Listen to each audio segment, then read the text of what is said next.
Salut à tous et bienvenue dans un nouvel épisode de l'Observatoire de l'immobilier.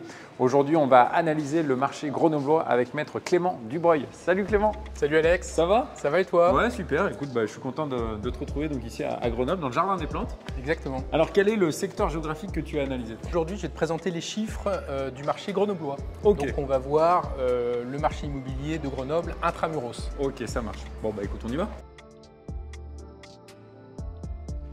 Alors Clément, sur cette agglomération de Grenoble, quelle est la tendance globale du marché? Alors, on pourrait estimer que le marché résiste, notamment parce que si on se focalise sur les prix au mètre carré, on constate encore une augmentation cette année, bien plus faible que les années précédentes, mais plus 0,8%. Donc, les prix croissent encore de plus 0,8%. C'est plus faible que dans le reste de la province parce que si on globalise les prix provinciaux, les biens ont augmenté de 1,7%. C'est quand même plus faible à Grenoble, mais malgré tout, les prix se maintiennent. Alors, c'est un petit peu l'arbre qui cache la forêt. Il faut analyser d'autres données pour avoir une idée plus précise du marché. Alors justement, tu viens de nous le dire, il y a d'autres données.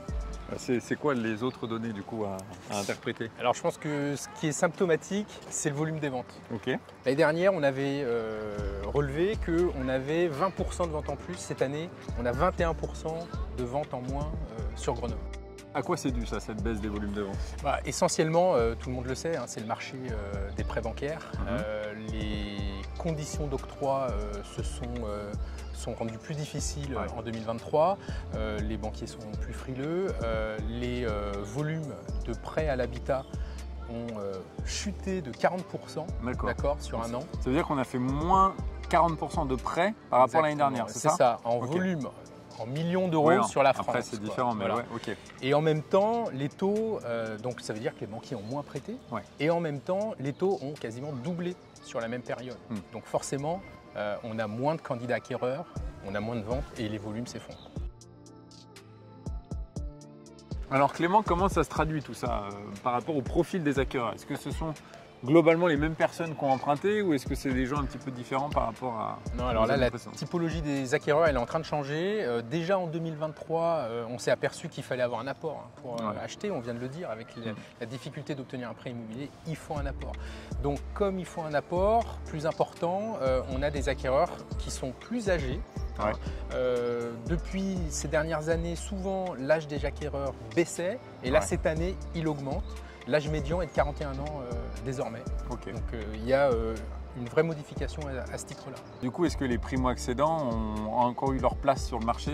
Ceux qui n'ont pas acheté en 2023, ce sont les primo-accédants parce qu'ils n'ont pas pu obtenir leur prêt, ils n'avaient pas l'apport, alors que pendant de nombreuses années, ils ont pu emprunter 100% du prix et des frais facilement auprès de leur banque, ce qui n'a pas été le cas l'année dernière. Alors c'est quoi du coup le type de bien qu'on a le plus vendu cette année? On a vendu moins de biens de grande surface, mais par contre ces biens-là, leur prix a augmenté parce que les acquéreurs, ils avaient de l'apport, ils ont peut-être un petit peu moins négocié.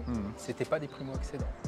Par contre, ceux qui avaient besoin d'un prêt plus important en proportion, ils se sont reportés sur des surfaces plus petites et on a une augmentation en volume des biens de moins de 2 pièces, de 2 pièces ou moins.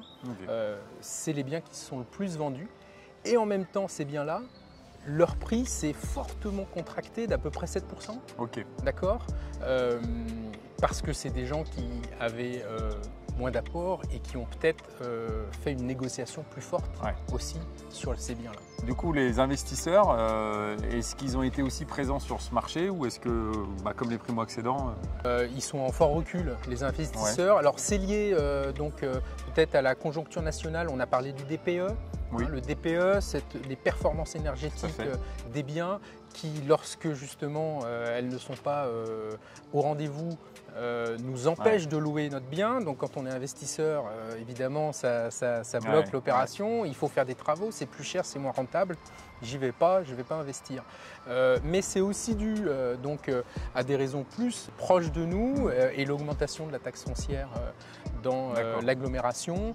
Un petit calcul rapide nous permet de dire qu'on a perdu, lorsqu'on est bailleur et qu'on loue son bien, on a perdu 15 jours de loyer avec l'augmentation de cette taxe foncière en 2023. Ce n'est pas négligeable, donc ça peut faire fuir des nouveaux investisseurs. Bon Clément, ça serait quoi le dernier conseil que tu pourrais me donner toi? Eh bien, à mon avis, il faut retourner voir son banquier. Les taux sont en train de baisser assez fortement. Les conditions d'octroi des prêts sont plus favorables. Donc, je pense que des acquéreurs qui avaient eu des refus de prêts, qui pensaient qu'ils ne pouvaient plus accéder à l'acquisition immobilière, sont à nouveau finançables. Et je pense qu'aussi, il y a des opportunités. Les prix vont très certainement un peu se contracter. Et donc, en tant qu'acquéreur, on aura des opportunités. Il faut y aller et c'est peut-être le bon moment. Bon, quoi qu'il arrive, il y a toujours des opportunités. Exactement, il faut les chercher, mais on les trouve. Merci beaucoup Clément pour cette analyse. Merci à toi. À bientôt. À bientôt. Et puis quant à nous, je vous invite à nous retrouver sur le site de passeralacte.com pour retrouver cet épisode et ainsi que tous les autres, et également sur les réseaux sociaux.